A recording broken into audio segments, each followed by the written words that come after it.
Welcome student, myself Dr. Jaswant Sharma, Associate Professor in Chemistry.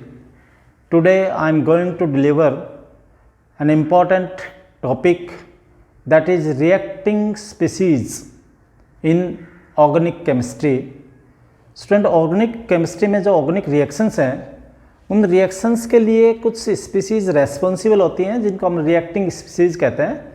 जैसे आपने सुना भी है, इलेक्ट्रोफाइल, न्यूक्लियोफाइल, फ्री रेडिकल. आज हम एक नया रिएक्टिंग स्पीसीज़ के बारे में और ध्यान देंगे, वो है कार्बिन. कार्बिन को भी हमने रिएक्टिंग स्पीसीज़ का है. कार्बिन को अगर हम वैसे अगर जनरल बात करें तो इसको हम कार्बिन कहते हैं. बाईवैलेंट कार्बन है यहाँ, और इस पर एक लोन पेयर है. कार्बन की वैलेंसी यहाँ पर अगर होना तो चाहिए 4, लेकिन 2 वैलेंसी तो हाइड्रोजन से सेटिस्फाई है और 2 यहाँ पर इलेक्ट्रॉन फ्री हैं. इसको हमने कार्बिन कह दिया है. इस कार्बिन के लिए अगर हम आज स्पेशल बात करें, व्हाट इज दिस? कार्बिन को हम एक रिएक्टिंग स्पीसीज कहेंगे. This is a short lived bivalent carbon with 2 lone pair, 2 electrons. Short lived मतलब बहुत ही रिएक्टिव है तो शॉर्ट लिव्ड है. इसको हम ये भी कह सकते हैं कि ये इलेक्ट्रॉन डेफिशिएंट है. अगर हम इसमें बात करें तो कार्बन के इलेक्ट्रॉन्स देखें तो कार्बन के लिए अगर हम पॉइंट्स नंबर 1 कहें कि यहाँ पर इलेक्ट्रॉन 6 हैं, ये इलेक्ट्रोफाइल भी है और हम इसको पावरफुल इलेक्ट्रोफाइल कहते हैं तो भी कोई दिक्कत नहीं. Powerful, this is powerful electrophile. Powerful electron बहुत ज़्यादा रिएक्टिव, इसलिए पावरफुल कह दिया. तो हम ये पॉइंट्स इसके लिए कह सकते हैं. और इसमें इलेक्ट्रॉन तो 6 हैं ही, तो इलेक्ट्रोफाइल हो गई. अगर हम यहाँ पर बात करें कि इसके 2 टाइप कौन कौन से बना सकते हैं, तो कार्बिन को हम यहाँ पर 2 टाइप में डिवाइड कर रहे हैं. 2 तरह के स्ट्रक्चर यहाँ पर देखने को मिलते हैं. एक तो कार्बिन का ये स्ट्रक्चर बना सकते हैं कि दोनों इलेक्ट्रॉन एक ही तरफ, जिसको हम यूँ भी कह सकते हैं कि ये जो इलेक्ट्रॉन्स होंगे वो इस तरह से होंगे, इस स्पिन में होंगे.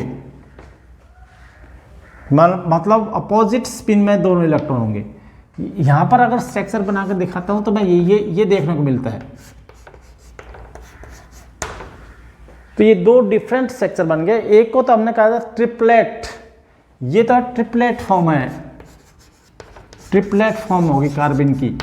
और इसको कहते हैं सिंगलेट फॉर्म. सिंगलेट फॉर्म है कार्बिन की. तो कार्बिन के सिंगलेट फॉर्म में यहाँ पर जो इलेक्ट्रॉन्स होंगे वो एक ही डायरेक्शन में होंगे. इसको अपन यूँ भी बना सकते हैं, डायरेक्शन इसकी एक ही मिलेगी, एक ही डायरेक्शन में ये दोनों इलेक्ट्रॉन एक ही डायरेक्शन में. डायरेक्शन यहाँ पर सेम होगी, ऐसे एक ही डायरेक्शन में होंगी. तो यहाँ पर ये पेयर्ड नहीं है, ये डायरेक्शन सेम रहेगा. तो इनमें से अगर हम बात करें कि ये वाली फॉर्म और ये वाली फॉर्म है, इन दोनों फॉर्म का अगर हम यहाँ पर कुछ जिक्र करें, डिफरेंस करें, तो पहले बात तो करेंगे अपोजिट स्पिन है इसमें, ये वाला पॉइंट. इसमें सिमिलर स्पिन है, ये वाला पॉइंट कह देंगे. दूसरा अगर हम पॉइंट कहें तो इसमें सेकंड पॉइंट इंपॉर्टेंट है कि इसमें sp2 हाइब्रिडेशन ही होगा. sp2 hybridization, this is very important to explain hybridization. और यहाँ पर हाइब्रिडेशन की बात करके चलते हैं तो sp2 एंड sp दोनों ही मिलते हैं. यहाँ पर बहुत हाइब्रिडेशन मिलेंगे. उसकी वजह ये है कि ये दोनों इकट्ठे हो जाएं तो ये वाला हो जाएगा, एक एक रहें तो ये इनको काउंट नहीं करेंगे, sp हाइब्रिडेशन कहलाएगा. सिग्मा बॉन्ड 2 ही होंगे, एक साथ काउंट कर लेते हैं बाई चांस, तो ये इस तरह से पोजिशन हो जाती है. तो ये यहाँ पर बॉन्ड एंगल की बात करें तो ये 100, वैसे तो हम कहते हैं कि इसमें 103 है और होना चाहिए 120, तो उसका रीजन है कि लोन पेयर की वजह से ये श्रिंक हो गया और ये 180 है. शेप इसका कैसा होगा? लीनियर होगा. इसका कैसा है? ट्रायगोनल है. ये डिफरेंस लेकर चल सकते हैं. एक इम्पॉर्टेंट डिफरेंस जो हम यहाँ पर देना चाह रहे हैं, ईसी में इलेक्ट्रॉन कॉन्फ़िगरेशन, दोनों के इलेक्ट्रॉन कॉन्फ़िगरेशन अगर देखें, यहाँ 1s2 है, इस केस की बात करूँ मैं 1s2, 2s2 2s2 और 2s2,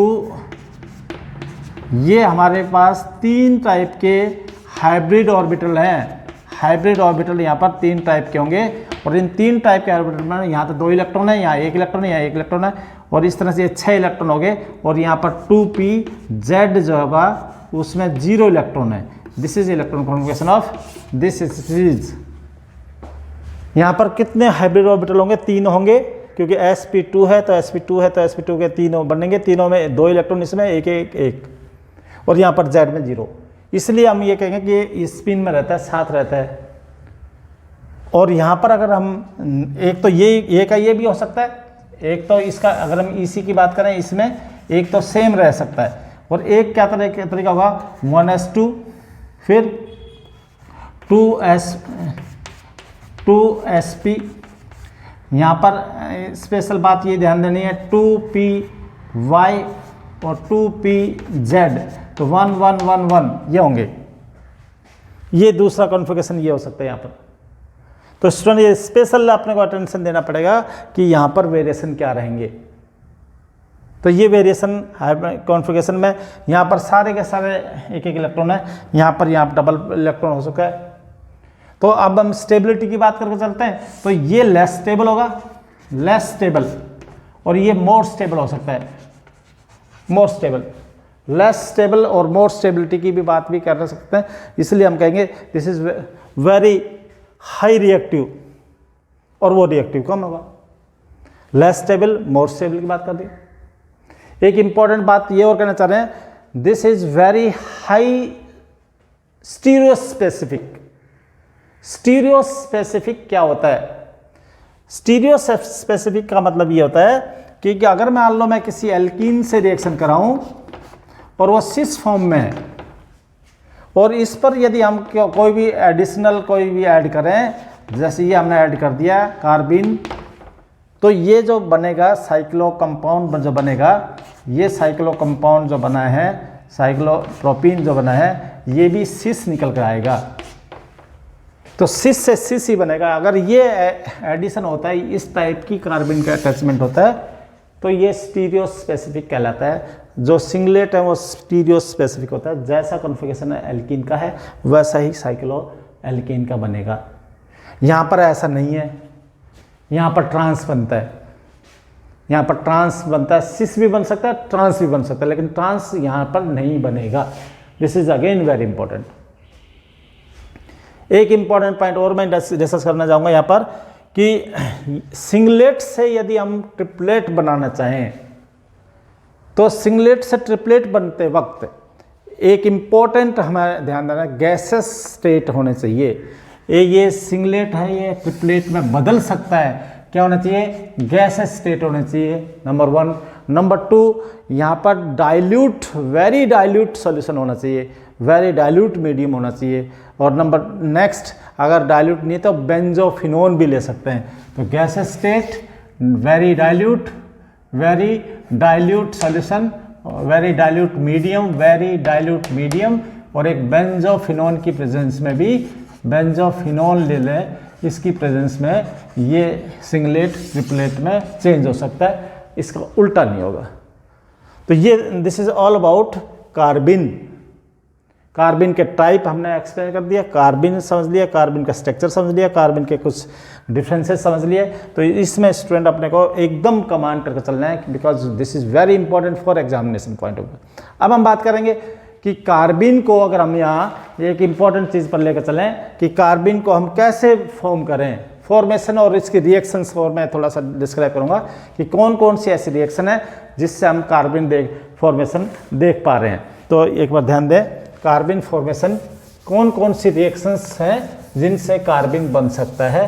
तो ये नोटिस मैं आपको नोट करवा रहा हूँ, नंबर वाइज आप इसको नोट कर लें। नंबर 1, फ्रॉम डाइएजोमेथेन, फ्रॉम डाइएजोमेथेन ये है, इसको हीट कर दिया जाए तो ये कार्बिन बन जाएगा। ये लो azo group out, number 1। Number 2, from ketene, ketene यदि हम फॉर्मूला देखते हैं तो ये कीटीन का फॉर्मूला है। फ्रॉम कीटीन हीट करें और ये CH2 अलग और CO अलग। नंबर 3 कीटीन से बन गया। और इसे फ्रॉम क्लोरोफॉर्म, तो क्लोरोफॉर्म के लिए अगर हम देखें तो यहाँ पर एल्कलाइन मीडिया लेते थे, अल्कोहलिक KOH लेते थे। ये अल्कोहलिक KOH है, इसकी प्रेजेंस में यहाँ पर जो बन रहा है पहले CCl3 बनता है, CCl3 और CCl3 नेगेटिव है। उसके बाद ये अपना आप ही डाइक्लोरोकार्बिन में बदल जाता है और Cl नेगेटिव अलग होता है। तो ये भी एक फॉर्मेशन मेथड है। नेक्स्ट मेथड है gem dihalide. 4th is gem dihalide. Gem dihalide उसको बोलते हैं जब एक कार्बन पर ही 2 हैलोजन हों, तो उसको यदि हम जिंक कोई भी मेटल की प्रेजेंस में रिएक्ट करते हैं तो कार्बिन बन जाता है और ये -ZnI2 निकल जाता है। तो these are the important method through which we can prepare carbene. तो ये मेथड अपने को ध्यान देने हैं। इन मेथड्स पर आपको प्रैक्टिस कर लेनी है, बुक से भी ले सकते हैं। अब हम बात करेंगे जिन रिएक्शन में कार्बिन का रोल है, उन रिएक्शंस को भी हमें लेना है जिनमें कार्बिन का स्पेशल रोल है। तो ये एग्जाम पॉइंट ऑफ व्यू से किसी भी कंपटीशन में पूछ सकते हैं। नंबर 1 नोट कर लें, Hofmann carbylamine test, carbylamine test, Hofmann carbylamine test, Hofmann carbylamine test, carbylamine test, Hofmann का कार्बिल अमाइन टेस्ट है, हाफमैन कार्बिल अमाइन टेस्ट। इसमें स्पेशल रोल होता है। Number 2 Reimer Tiemann reaction, Reimer Tiemann reaction, Reimer RT reaction बोलते हैं। Reimer Tiemann reaction में भी carbene specially mechanism में यूज में आता है, तो ये भी एक इम्पॉर्टेंट है। Next formation of cyclopropane from alkene.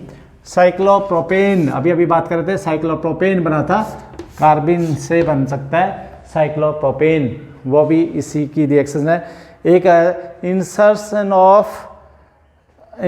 Reaction कह सकते हैं जिसमें CH2 ग्रुप डायरेक्ट इंसर्ट हो जाता है, तो insertion of CH2 group reaction का इंसर्शन रिएक्शन कह सकते हैं। ऐसा ही रिंग एक्सपेंशन रिएक्शन होती है जिनमें रिंग, मान लो हमारे पास अभी 4 कार्बन की तो हम 5 कार्बन की बना सकते हैं, 5 कार्बन की तो 6 कार्बन में हम यूज ले सकते हैं। ऐसे ये हमारे लिए टोटल 5 टाइप की रिएक्शंस हो गई हैं। इन 5 टाइप की रिएक्शंस को अब बुक से भी स्टडी करें, मैटर कलेक्ट करें, मेरा PDF देख लेंगे, उस PDF में आपको ये सारा का सारा मैटर मिलेगा। तो आई थिंक आपको ये टॉपिक भी क्लियर होगा students. It's all about कार्बिन। Thank you very much.